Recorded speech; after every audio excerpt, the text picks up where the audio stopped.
Buenas noches, amigas y amigos, bienvenidos y bienvenidas a Tercer Debate, una iniciativa de los medios legislativos. En el tema de hoy vamos a pasar revista al informe para segundo debate del proyecto de ley de fomento productivo.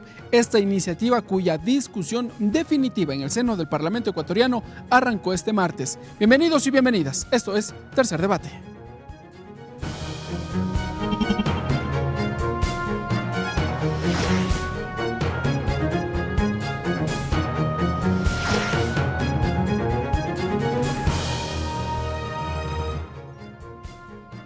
Para abrir la discusión ya nos acompaña el legislador Juan Cárdenas.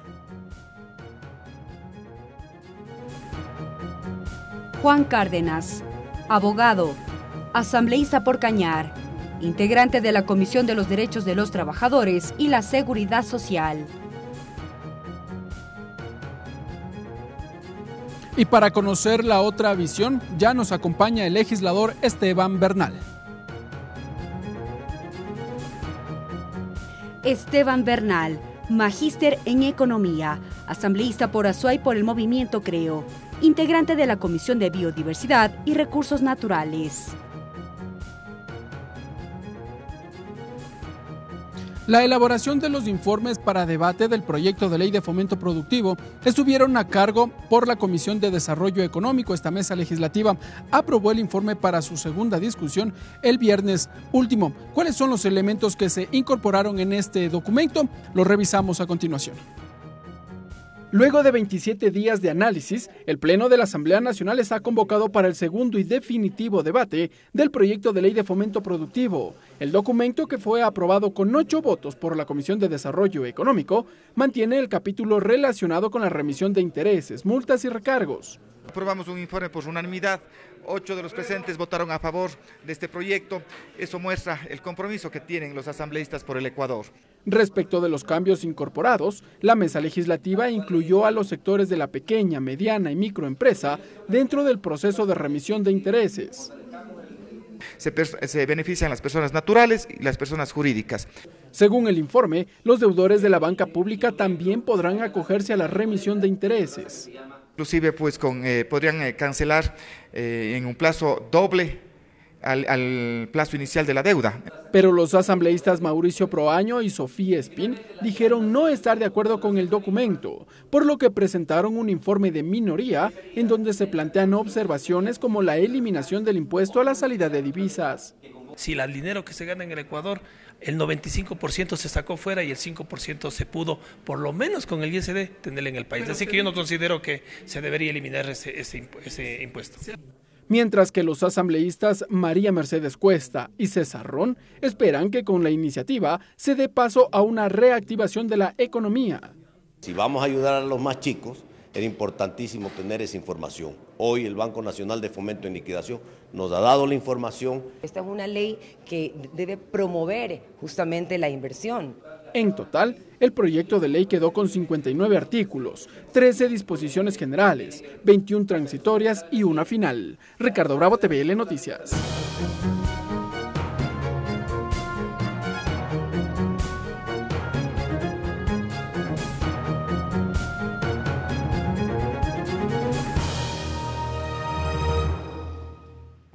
Bien, amigas y amigos, allí revisábamos algunos aspectos que contiene este informe para segundo debate del proyecto de ley que tiene el carácter de urgente en materia económica.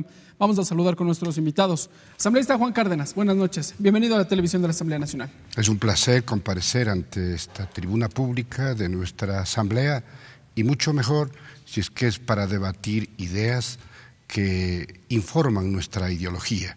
Y un placer estar haciendo panel con Esteban Bernal, de la provincia hermana de la Azuay. Muy bien, gracias, asambleísta. Bueno, no es comparecencia, es más bien un debate, un diálogo el que vamos a tener. Legislador Esteban Bernal, bienvenido a los medios legislativos. Muchas gracias, Ricardo. De igual manera, un saludo a Juan Cárdenas. Creo que es importante siempre que tengamos la posibilidad de hacer una evaluación de lo que en el momento la ciudadanía requiere, ¿no? Un pronunciamiento desde las diferentes posturas bien lo decía Juan hace un momento, desde una postura inclusive ideológica, aunque creo que hoy en día debemos entrar más en un pragmatismo claro de lo que el Ecuador requiere, de lo que la sociedad demanda. Así que muchas gracias por la invitación. Gracias, asambleístas. Empecemos. Legislador Juan Cárdenas, en el inicio del debate, de este segundo debate de este proyecto de ley, usted fue crítico. ¿Cuáles son los aspectos que le preocupan de esta iniciativa? La contradicción en lo que denominan la ley con un nombre ampuloso, muy amplio. Ley de fomento productivo, inversión y generación de empleo. Y todavía mucho más, no queda solamente ahí, estabilidad presupuestaria, fiscal, para un solo objetivo: remitir, condonar, perdonar intereses, multas, recargos, exoneraciones en un aparato productivo que requiere dinamización, pero no con este tipo de resoluciones que solo destruyen la estructura misma de la sociedad. ¿Usted cree que ese es el núcleo de esta iniciativa, la remisión de intereses, multas y recargos? Cuando salió a debate esta ley, solo había que ver quiénes la aplaudieron con un entusiasmo digno de mejor suerte. Los sectores pudientes, los sectores de la oligarquía, los banqueros, felices porque estaban recibiendo lo que no merecen, ni siquiera desde el punto de vista electoral. No ganaron las elecciones. El pueblo votó por un programa de continuidad, de la recuperación de derechos, de la construcción de una sociedad equitativa, solidaria, no la segmentación y la profundización de estas brechas impresionantes que nos convierten en el Ecuador al país más inequitativo de América Latina, y América Latina en el mundo es la zona más inequitativa. Pero ¿esto queremos soportarlo? Dentro de la Comisión de Desarrollo Económico se incluyó también a un sector, los deudores de la banca pública. Ellos podrán acogerse al proceso de remisión de intereses.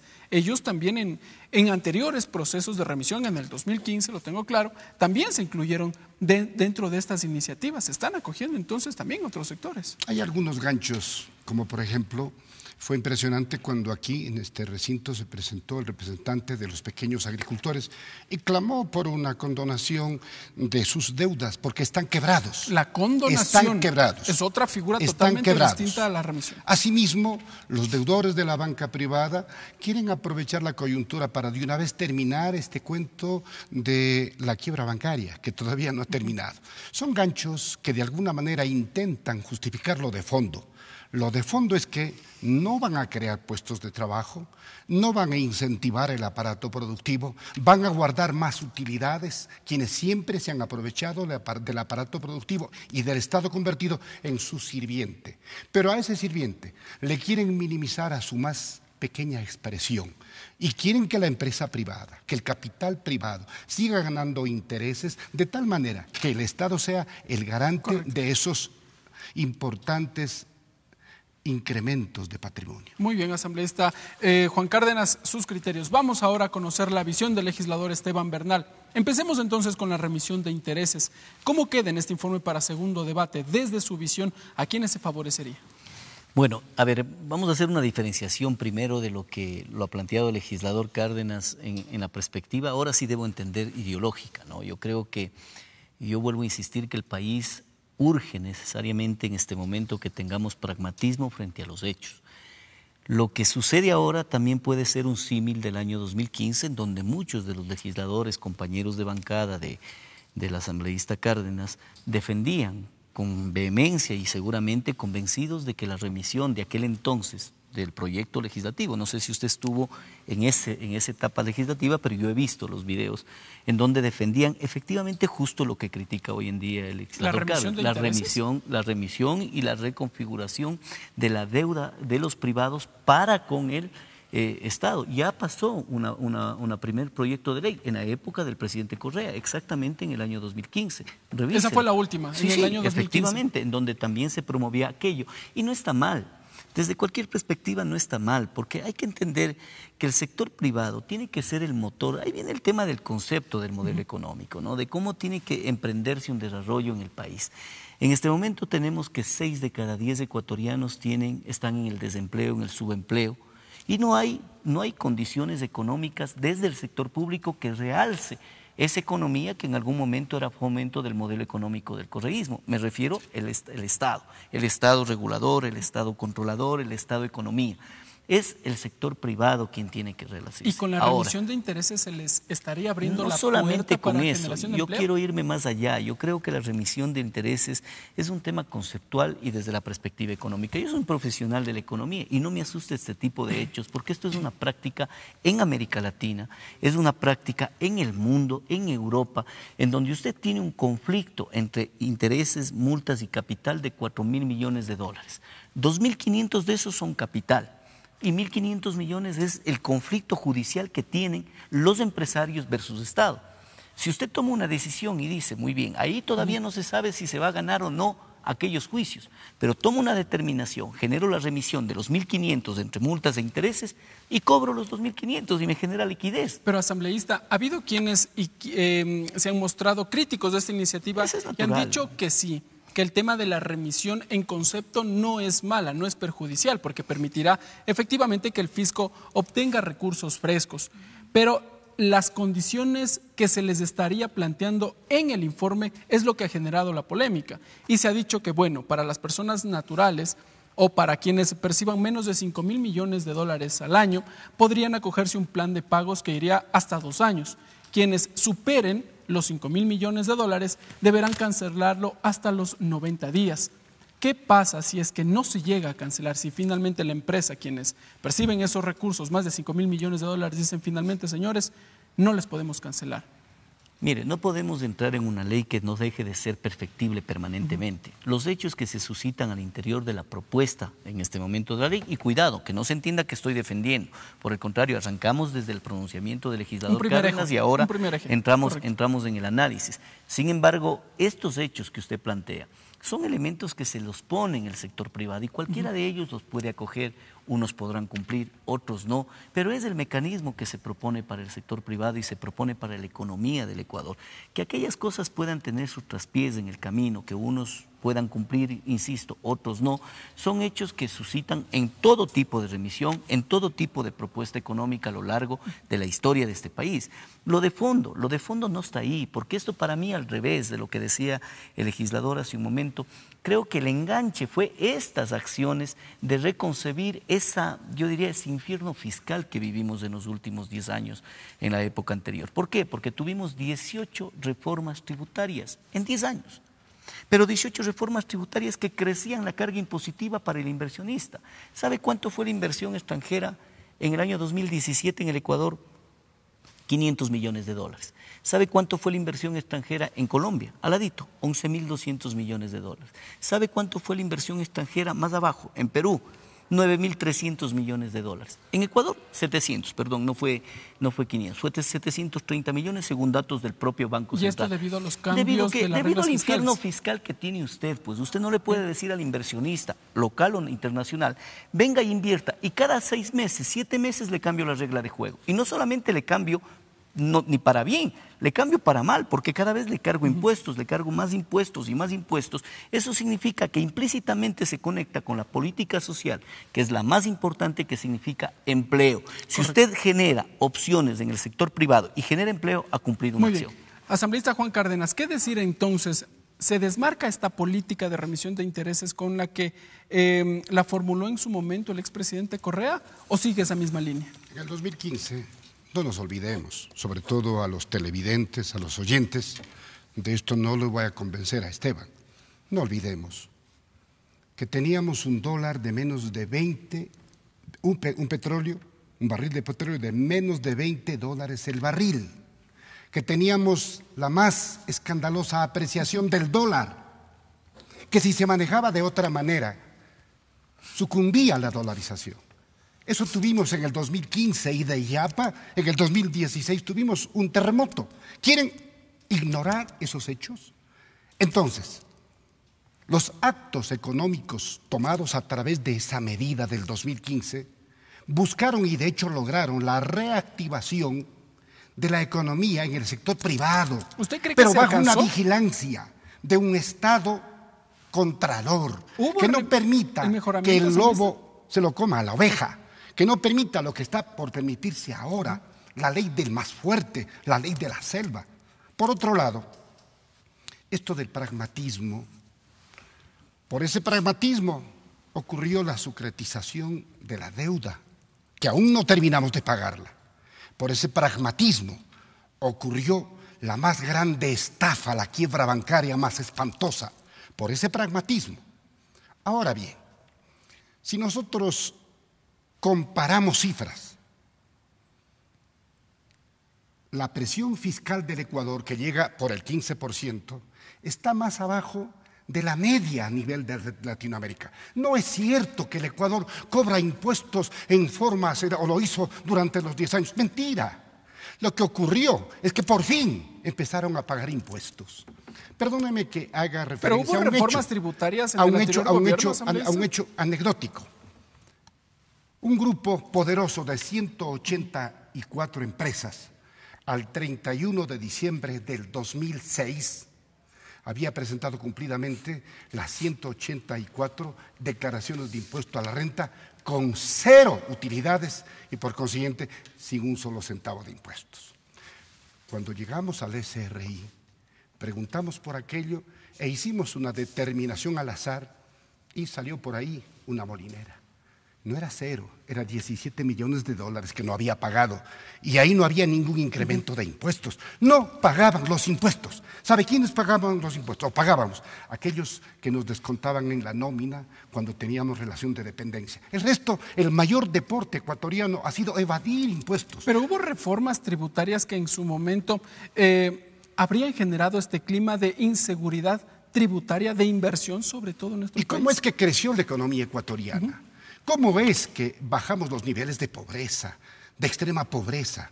¿Cómo es que crecieron los niveles de recaudación de impuestos consolidados sin que haya existido ningún tipo de reforma ni incremento? Repito, más bien se bajaron los impuestos.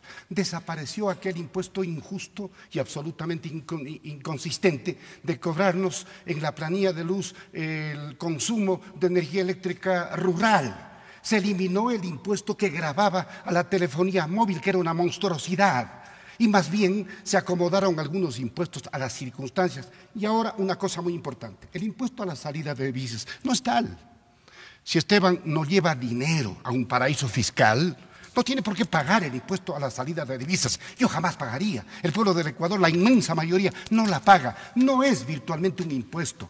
Es una advertencia para que los ecuatorianos que han sido tocados por la suerte de acumular capitales, que no son solo de ellos, que son producto de una producción colectiva de la sociedad ecuatoriana, para que no se animen a llevar esos dineros afuera, que lo reinviertan, que confíen en su patria, que quieran al Ecuador de todos y no se lleven el santo y la limosna. Pero esa es la razón de ser del impuesto a la salida de divisas. Ahora que lo van a eliminar gradualmente, señor, permítame la idea, ahora que lo van a eliminar, ¿sabe lo que va a pasar? Van a salir en estampida los capitales y van a poner en serio riesgo la dolarización.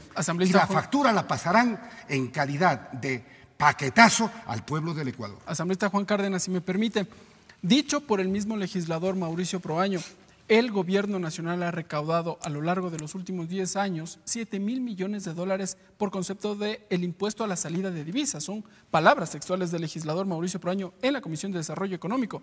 Es decir, el gobierno de alguna u otra forma también busca retener esos capitales. Eso no podría entenderse como que las inversiones extranjeras tendrían miedo de llegar al Ecuador. Si pagaron 7,000 millones de dólares de impuesto a la salida de divisas, quiere decir que salieron 150,000 millones de dólares del Ecuador. ¿Dónde está la fe que deben tener los empresarios, los banqueros, los pudientes?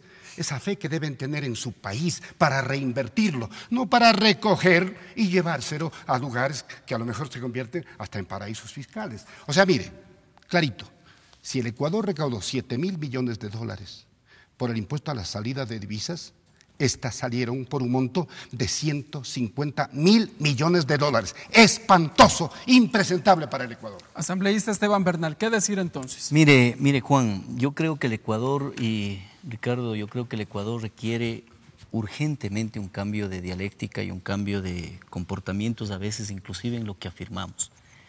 créame que yo estoy completamente dispuesto a discutir, a discrepar, a debatir con todos los niveles éticos que requiere el país, pero no con temas imprecisos, para llamarlo solo así.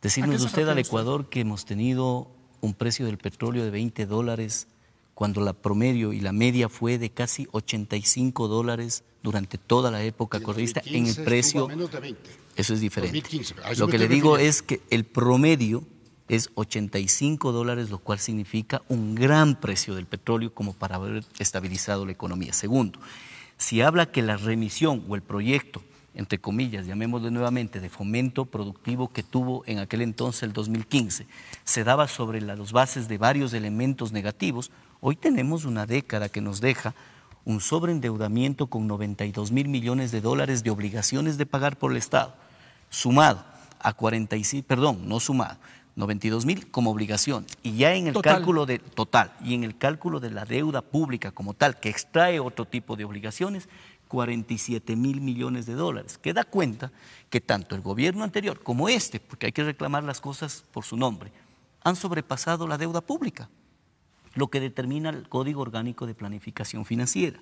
Luego, usted hace mención de que el impuesto a la salida de divisas solo está determinado para cuando se lleve a paraísos fiscales. Eso es lo que acaba de afirmar. Eso es lo de fondo. No. Lo que nos dijo, con todo el respeto, Juan, yo no le interrumpí mientras usted exponía, pero eso es totalmente falso.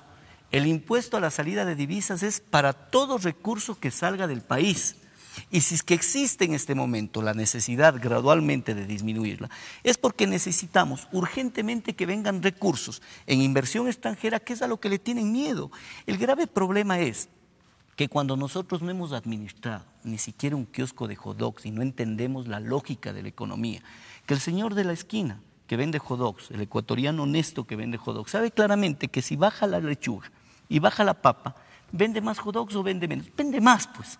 Pero si sube la lechuga y sube la papa, ¿vende más o vende menos? Vende menos. El problema no está en hacer una visualización irónica con quienes han sido progresistas en el país, sino entender que la economía necesita crecer y para crecer requiere $8.000 millones por año, por lo menos en los próximos 3 años. ¿Basados en qué? En una quiebra económica de los últimos 10 años que nos dejó la herencia anterior. Eso es lo lamentable y eso es lo que debemos profundizar. Por lo tanto, aclaro 2 cosas. El precio del petróleo diferente a lo manifestado por usted, y 2, el impuesto a la salida de divisas que se pretende gradualmente disminuir es a todo recurso, no es aquel que vaya a paraísos fiscales, como ha mencionado la asambleísta. Otro de los acápites que incluye este proyecto de ley es que finalmente será el Banco Central del Ecuador quien, a través de los denominados CETES, certificados de tesorería, ya no podrá otorgar al Ministerio de Finanzas la liquidez que esto lo requería y que en su momento el gobierno del entonces presidente Rafael Correa lo utilizó. Al interior de la Comisión de Desarrollo Económico, Pavel Muñoz había señalado que bien, y citaba el ejemplo, si una persona es derecha, no tiene por qué mutilarse la mano izquierda. Es decir, que finalmente si esos recursos se van a quedar en el Banco Central, o más bien este mecanismo no va a ser utilizado por el gobierno nacional, que no se lo utilice, pero más bien que no se dé paso a la eliminación. Lo que pasa es que estos famosos CETES fueron mal utilizados como casi la gran mayoría de políticas públicas en la década pasada. Los CETES se utilizaban para la liquidez del momento oportuno y coyuntural del gobierno.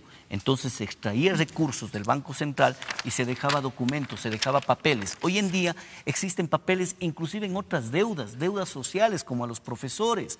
Y ese tema que se está planteando aquí es una reinstitucionalización de la instancia económica y financiera del país, más allá de lo que económicamente pueda no representar recursos para el país en este momento. Este es un tema de volverle un poco filtrar las políticas públicas desde el gobierno con absoluta responsabilidad. No podemos de nuevo seguirnos sometiendo como lo que se nos viene ahora con respecto a la deuda pública. Y me refiero a esto para vincular el tema de los CETES con el siguiente tema que trataremos seguramente, el tema de la deuda pública.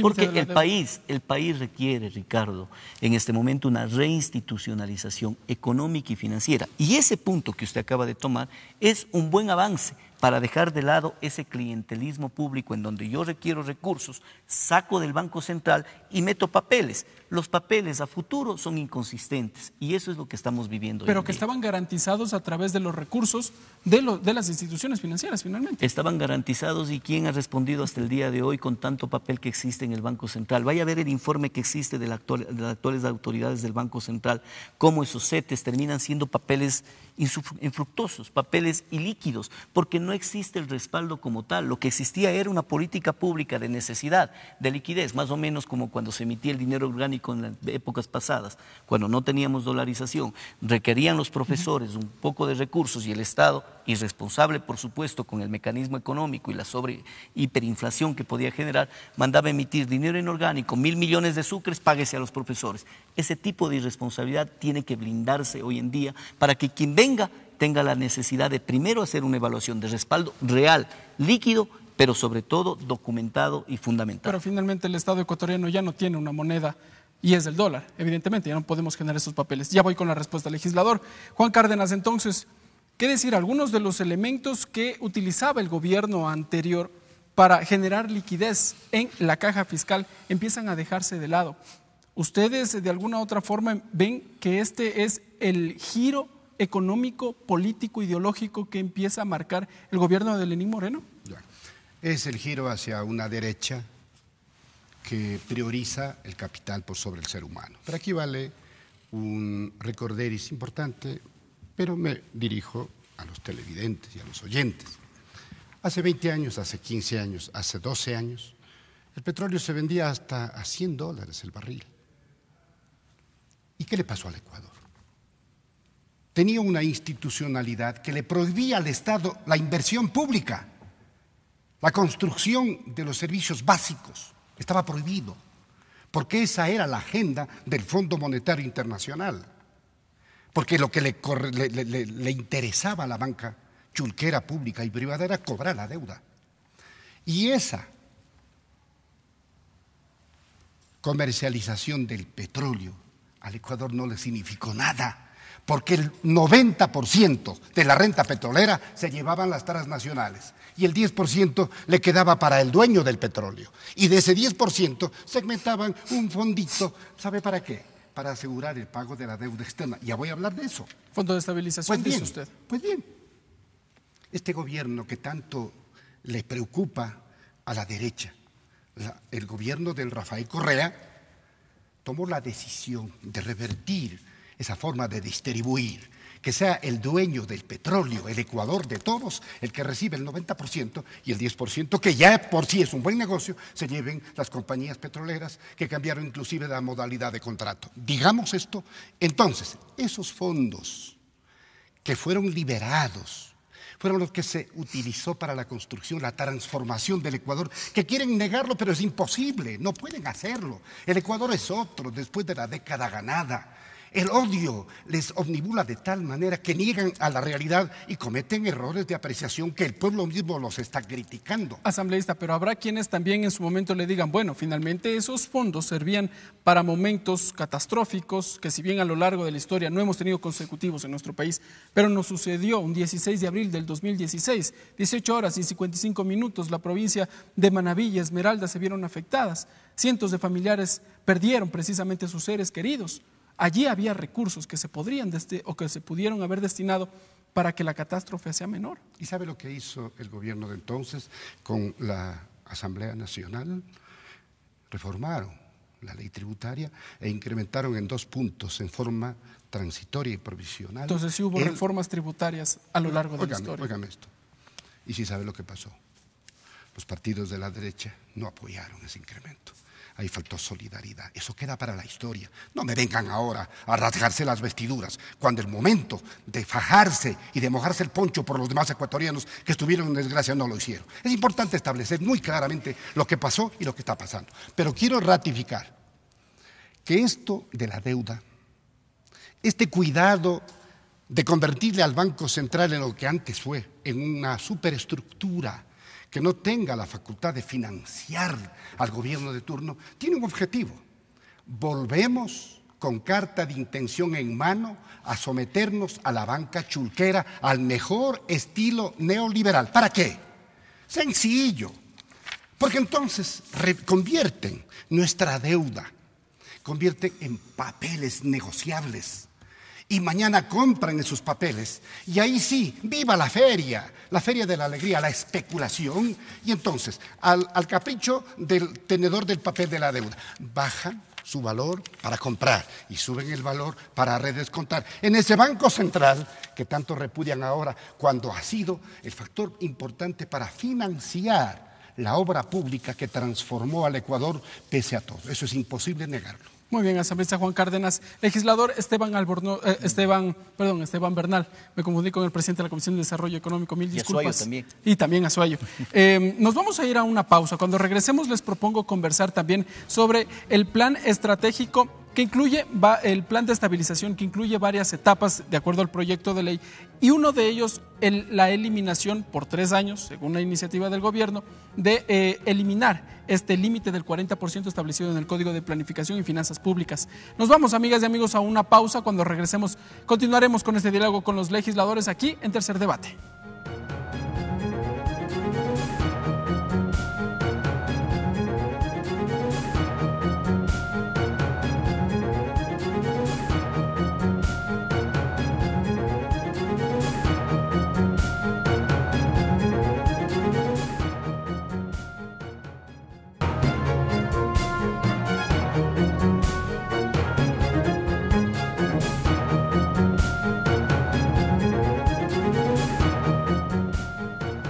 Gracias, amigas y amigos, por continuar con nosotros en este su programa Tercer Debate por la señal de la televisión de la Asamblea Nacional a través del canal 42 en la ciudad de Quito, también por la señal de la radio en todo el territorio ecuatoriano, también por internet en tvl.asambleanacional.gov.es y también a través de la señal de Facebook en vivo. Asambleísta Esteban Bernal, conversamos sobre uno de los puntos que incluye esta iniciativa y es precisamente el plan de estabilización que propone el gobierno nacional. ¿De alguna otra forma le llama la atención que se eliminaría el techo de deuda que establece el Código de Planificación y Finanzas Públicas, el 40%? Esta eliminación sería por los siguientes 3 años. ¿Le llama la atención? Totalmente. Había que hacer una aclaración sobre el bloque anterior. Parecía que yo defendía la ley y el proyecto de ley de fomento productivo. Más allá de defender en el 80, 85, 90%, hay que entender que hay líneas rojas para nosotros como Movimiento Creo y una de ellas es esta. Efectivamente, es más o menos como ponerle un pastel, ¿no?, con una gotita de cianuro. O sea, no creo que nosotros podríamos acceder a un festín y comernos ese pastel cuando sabemos que eventualmente nos comemos esa parte del cianuro y nos morimos. O sea, por esta iniciativa ustedes sí, ya muestran sus reparos. Vea cómo le veo yo al revés de lo que veía Juan hace un momento. Juan decía, yo creo que todo esto está hecho para la remisión. Yo le veo al revés. Yo digo, este tema de la remisión, de los incentivos tributarios, es para tratar de ocultar el verdadero propósito de la ley. La ley tiene un propósito fundamental y ese propósito es la apertura para el sobreendeudamiento en el país. El país llega a tener 47 mil millones de dólares de endeudamiento público, superando lo que la ley y la Constitución definen. Esto según el informe de la Contraloría. No, esto es informe del Ministerio de Finanzas. El Ministerio de Según Finanzas. el informe de Contraloría es 92 mil millones de dólares. ¿Pero por qué se dan esta diferencia de costos? Le voy a decir el tema. Vea, Juan, aquí le planteo un tema, lo que decía hace un momento usted, las cartas de intención, el tema del neoliberalismo y muchas cosas. ¿Sabe quién firmó un decreto el 12-18 de septiembre del 2016? Y ni siquiera lo traje anotado, me recordaba este momento mientras usted hablaba. Lo presentó el presidente de la República mediante un decreto para cambiar el reglamento del Código de Finanzas Públicas, del Código Orgánico de Finanzas Públicas, y permitir cambiar la estructuración de la deuda sometiéndose a qué tipo de metodología, del Fondo Monetario Internacional. O sea, el Fondo Monetario Internacional y el aspecto neoliberal es malísimo cuando yo tengo que responderle a los ciudadanos de que por qué tomo tal política. Pero cuando me conviene, para yo tener un sobreendeudamiento público, bajar la obligación que tengo en las empresas públicas, llámese Petroecuador, llámese Banco del Estado, otras instancias, otras instituciones públicas que también generan deuda y obligación, ahí sí cojo el mecanismo del Fondo Monetario, lo aplico e ilegalmente. Esta diferenciación que hace el Ejecutivo en el decreto 12-18 de deuda agregada y la consolidada. Sí, señor, y recuerde usted que esa es una vulneración de un código orgánico. orgánico. Mediante un decreto y un reglamento usted no puede vulnerar un código orgánico que claramente determina qué es deuda agregada, qué es deuda consolidada. Y esa deuda es la que hoy en día está empezando a reflejar los primeros datos, 47.000 millones. ¿Y por qué? A partir de ello, para nosotros es una línea roja, porque no puede darle carta blanca pues, o carta libre al presidente Lenín Moreno en este momento, luego de la debacle del endeudamiento, que además debe tener una consecuencia jurídica, por cierto, porque se vulneró la Constitución y la ley.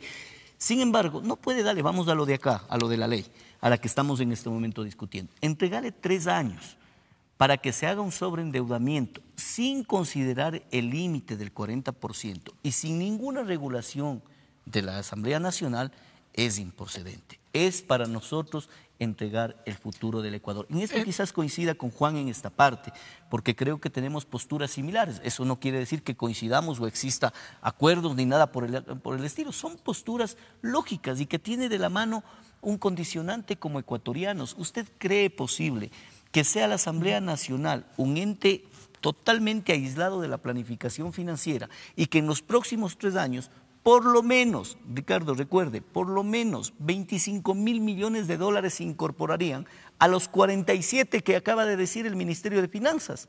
Lo que quiere decir que llegaríamos a tener en los próximos años no menos de 75.000 millones de dólares de endeudamiento, de deuda pública, cuando la ley le determina el 40%. En un PIB de 100.000 millones serían solo 40.000. Solo concluyo con esto, permítame, muy breve sobre el tema. Pero ¿qué hemos planteado nosotros? No hay problema porque requerimos en este momento liquidez y hay que acudir a los organismos internacionales. ¿Podemos endeudarnos? Podríamos, no es que lo clave no es decir podemos endeudar, lamentablemente va a tener que endeudarse el Estado. Lo que hemos planteado desde Bloque no es que estamos en contra de aquello, es que pongamos un mínimo freno de sistemas de control para que la Asamblea Nacional genere una valoración del plan financiero, del déficit fiscal, que lo planteen en función de ese endeudamiento que podría ser autorizado. Ya vamos a conversar también de ese aspecto. Legislador Juan Cárdenas, ¿usted está de acuerdo entonces con esta visión respecto del plan de estabilización que propone el Ejecutivo? En el conjunto del proyecto existen algunas aristas que buscan desesperadamente justificar lo de fondo. Y aquí en el tema de la deuda, es irónico cómo se interpreta de acuerdo a la visión de cada uno. El decreto ejecutivo que hace mención el asambleísta Bernal fue un acto de transparencia para demostrarle a la comunidad internacional, sobre todo, porque ya venía la restauración conservadora, para decirle de parte del gobierno de la Revolución Ciudadana que inclusive nos sometemos a los protocolos del Fondo Monetario Internacional y así fue calificada la deuda consolidada. Pero cuando se agrega hasta la deuda del municipio de Guayaquil y hasta los saldos de gastos de las tarjetas de crédito, bueno, puede llegar a 90.000 millones. Lo cierto es que 2 ministros de este gobierno declararon que esa deuda estaba por debajo del techo legalmente permitido. 40%. Menos, hablaron del 28, del 32. Pero claro, cambió el ministro y este ministro tiene otro empeño.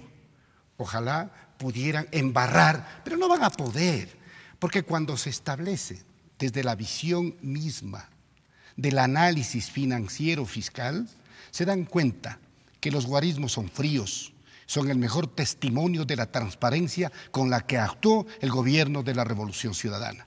Juan, se someten a los protocolos del Fondo Monetario Internacional para consolidar la deuda, para eso sí se compromete. Para demostrar transparencia, que cuando el Fondo Monetario Internacional dictó estos protocolos, ¿y por qué no nos sometemos a los protocolos de austeridad pública en el gasto público? Solo que había un problema, ¿no? Si lo hacen con Colombia, con Perú, con cualquier otro país, estaban asegurando el cobro de sus deudas, no con nosotros. El Fondo Monetario fue despedido del Ecuador porque era una mala influencia para la economía nacional. Y no le pasó nada al Ecuador, no hubo un solo paquetazo, no hubo ni una sola carta de intención.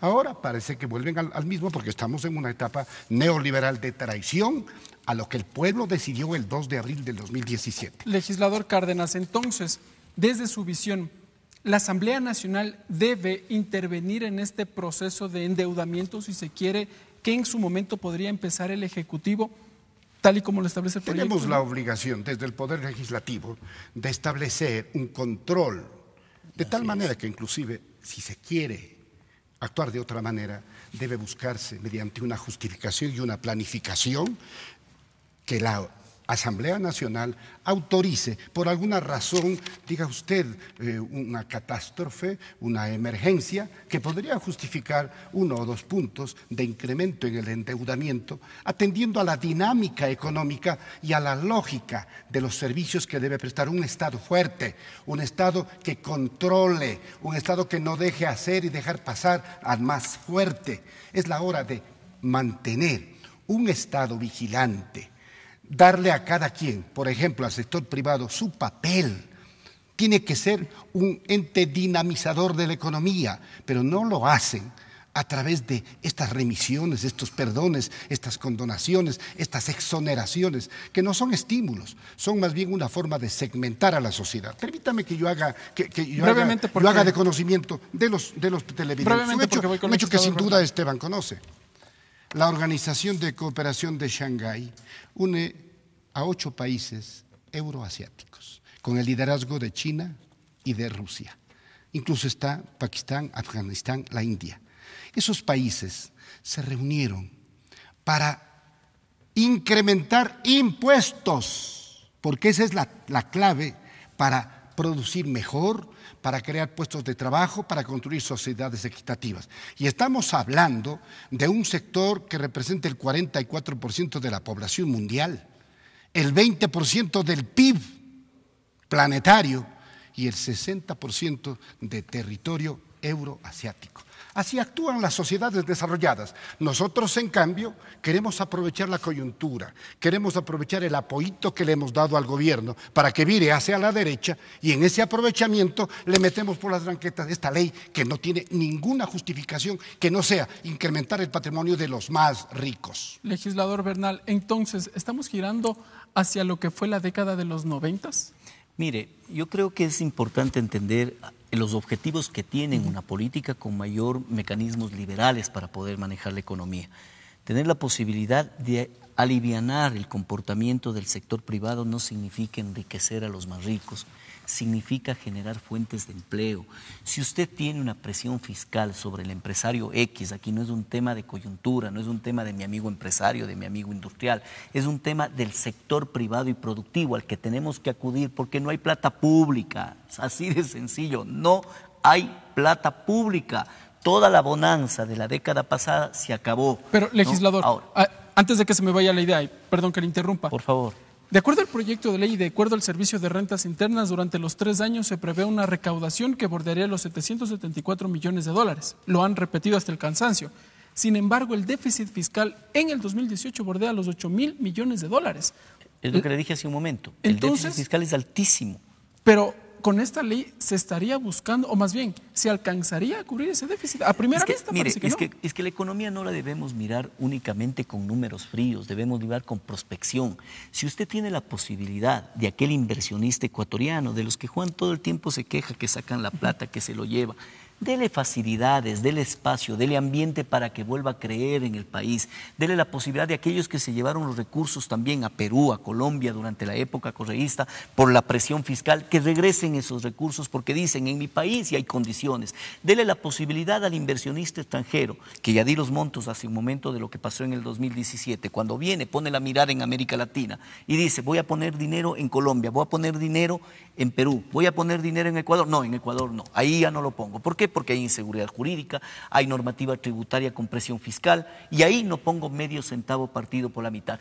¿Por qué necesitamos ese recurso? Porque no hay dinero público, necesitamos sistema privado para que genere alivio en el sector económico. Y en el momento que inserte esos 8.000 millones de dólares, o pongamos 10.000, 12.000, entre lo que va a ser recursos mediante deuda, entre lo que va a ser aportación del Estado y lo que va a ser el sector privado, la economía mejora. Olvídense de la animadversión contra el sector sector productivo. El sector productivo, más allá que hay que controlarle, hay que regularle, no digo que hay que dejar carta abierta, para eso hay normas. Uno pensaría eso, ¿no? Que pero podrían tener todo el campo para venir al Ecuador, traer sus inversiones y si es que en algún momento deciden retirarse. no necesariamente. Sabe que existe normativa. Eso yo creo que es un tema más conceptual. Hay normativa clara que no le va a permitir hacer de las suyas al sector privado y lo sabemos, pero hay que permitir aliviar la condición económica y que eso le genere la mejor política social del mundo. ¿Cuál es? El empleo. Si usted condiciona a todo este proyecto económico al empleo, bienvenido sea. Pero me voy percatando de que esto se maneja en función de los conceptos ideológicos. Y me hizo recordar lo de Juan hace un momento cuando me decía, claro, para darle una demostración al Fondo Monetario, yo y el gobierno anterior aceptó el protocolo del manejo de deuda. Claro, Juan, porque convenía en ese momento porque la deuda se nos desbordaba. Esa deuda pasaba el límite y por supuesto no tenían la condición legal para hacerlo. Y pasan cosas así. Los Estados Unidos terminan siendo un backup, un cuchimbol para el discurso de izquierda y decir, ahí están los americanos, el imperio. Pero cuando se trata de decir que el proyecto de aletas de tiburón, dicho por el presidente Correa en algún momento en una de sus sabatinas, puso de ejemplo y dijo, la embajada de los Estados Unidos nos dice que somos unos de los mejores en el manejo de la aleta de tiburón. Pero cuando hay que golpearle, le golpeamos. Lo propio, recientemente el error inexcusable, este famoso tema que discutimos en el juicio político al Consejo de la Judicatura. Cuando yo denuncié aquello, me sacaron de la mano a decir, vea la Fundación de Ciudadanía y de Desarrollo cómo dice que el Consejo Transitorio está excediéndose en sus funciones. Le dije, sí, doctor Yal, pero ¿sabe qué? La misma fundación le dice que el error inexcusable que ustedes están llevando a cabo es un brazo político. ¿Por qué hacen caso a una cosa? ¿Y por qué no hacen caso a otra? O sea, la discrecionalidad en entender los procesos internacionales nos da cuenta de que a veces generamos más discurso que acciones. Hoy necesitamos acciones frente a una ley de fomento productivo como esta. Un último tema que también ha generado debate, antes de darle la palabra al legislador Cárdenas, y por parte del movimiento Creo, es el impuesto a los consumos especiales a las cocinas a gas. También han dicho que finalmente este aspecto, desde su visión, debería ser eliminado y que finalmente sea la ciudadanía la que en su momento decida si utiliza las cocinas de inducción o las de gas. Esta propuesta finalmente, si no es acogida en un documento definitivo, ustedes se mantendrán, no darán los votos suficientes. Mire, para nosotros el punto rojo es la deuda pública. Esto sería esa es la línea clave para ustedes. Sí, por supuesto, pero esto también sería significativo para nosotros. Y le digo como Azuayo, y le digo como parte del Austro. Juan es del sector del Austro del país, somos vecinos de provincia. Sabe que en el Azuay está el 70% de la línea blanca en el Ecuador. ¿Sabe cuántas fuentes de empleo se perdió desde que se puso este impuesto mal habido del ICE a las cocinas de gas? 3.000 fuentes de empleo. ¿Cuánto se proyecta recuperar por los empresarios planteados ante el Ministerio de Finanzas? Más de 4.500 fuentes de empleo. Eso como Azuayo lo reclamo con hidalguía. ¿Por qué? Porque ese impuesto al consumo especial es una cocina de gas. Ni conceptualmente es aceptable, pues. Porque la sociedad, la señora del campo, doña Rosa del mercado, todos compran una cocina de gas. No quieren cocinar con cocinas de inducción, no quieren. ¿Sabe cuál fue el mecanismo? Fue puesto en horas de la noche, a las 12 de la noche, en una ley similar a la que estamos discutiendo, y el correísmo aprobó 100%. ¿Qué era? Que la cocina de inducción cuesta 400. Como entraba a competir con la cocina de gas, y como creen que el mercado se maneja con disposición, le pusieron 100% para que la cocina de gas suba 800 y que pueda venderse las de inducción. ¿Sabe cuántas tiene el gobierno guardadas en este momento? Producto del gobierno anterior, 40.000 cocinas de inducción. Un mal proyecto, así de sencillo. Y por eso es que exigimos que además debería hacer esto para que no quiebren las empresas cuencanas, Azuayas, línea blanca a nivel nacional, porque esto les está llevando a la quiebra y a la disminución de empleo. Legislador Bernal, en 30 segundos sus conclusiones respecto al proyecto de ley. Bueno, yo creo que es un proyecto que en su concepto alivia el concepto, el tema económico. Sin embargo, tiene líneas rojas, como hemos dicho. El tema de la deuda para nosotros es inquebrantable en el concepto. No podríamos dar cheque en blanco para un gobierno o en un sobreendeudamiento. Sobreendeudamiento tal vez sí, por la necesidad y la urgencia, pero con control, con regulación y con un plan de austeridad fiscal, sobre todo plan de austeridad fiscal. Muy bien, gracias. Asambleísta Juan Cárdenas, entonces, entramos en un proyecto de ley que está en su discusión, en su recta final en el Parlamento ecuatoriano. Si se modifican estos aspectos Se habla de la disminución gradual del impuesto a la salida de divisas, el control por parte de la Asamblea Nacional en cuanto al límite del endeudamiento. Si estos aspectos son modificados, entonces finalmente, ¿ustedes apoyarán esta iniciativa? Sonríe usted. Eso no va a pasar. La esencia del proyecto es los detentadores y impulsadores, entusiastas de la ley, simplemente la abandonarían. Bueno, vale la pena establecer con claridad y desmentir, una vez más, que esa cantaleta de que nosotros hemos creado la mayor carga tributaria, eso es una falacia. Solo por decir algo. Perú paga el 18% del IVA, nosotros el 12%. Colombia paga el 20%, Chile paga el 21%. Se incrementó este año en Colombia. Imagínese usted, nosotros seguimos con el 12% y dicen que es una carga tributaria. Teníamos el 25%, pero para estimular al sector productivo se bajó al 22%. Por favor, lo que pasa y no quieren aceptar es que en la década ganada se cobraron los impuestos. Ahí sí, se cobraron los impuestos. Hay algo también que está pendiente, 4.500 millones de dólares que tienen que pagar unos bonitos que ya perdieron los últimos juicios y ya no les queda más que acudir ante la Corte Celestial. Y más bien, en vez de obligarles a que paguen, articular un SRI activo, proactivo, más bien se habla de condonación, se habla de remisión, se habla de perdón. Otra cosa importante, la satanización del gasto público. La década ganada construyó un nuevo país, vivienda, carreteras, salud, educación, hidroeléctricas, control de inundaciones, aeropuertos, puertos. Bueno, el Ecuador es otro. Ese fue un importante factor de creación de puestos de trabajo. Yo pregunto, ¿quieren bajar el gasto público? ¿Qué van a despedir? ¿Maestros, médicos, policías, militares? ¿Eso van a hacer? Ese es el país que quieren construir, recuperando el neoliberalismo que instauró en el país una desigualdad terrible. Y lo más importante, cuidado,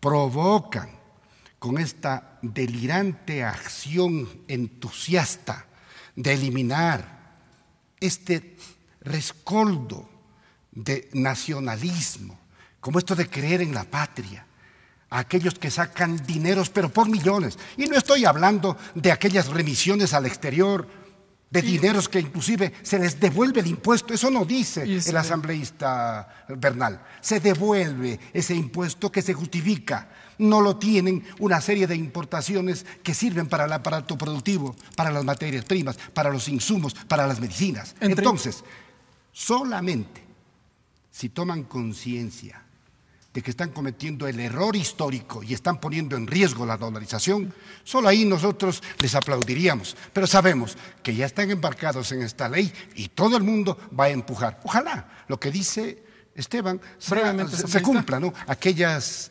líneas rojas que no van a traspasar y eso se convierta en un acto de conciencia y de consecuencia solidaria con la inmensa mayoría de ecuatorianos que se sienten indefensos frente a esta ofensiva que es perdonar a quienes más tienen. Gracias, asambleísta Juan Cárdenas, me ha dado también ya sus conclusiones. Asambleísta Esteban Bernal, muchas gracias también. Gracias, amigas y amigos. Ustedes en casa, finalmente, sentados desde donde nos miren, desde donde nos escuchen, sacarán sus conclusiones respecto de esta iniciativa legal. Nosotros nos volveremos a encontrar en una próxima edición. Continúen en la programación de la televisión legislativa. Buenas noches.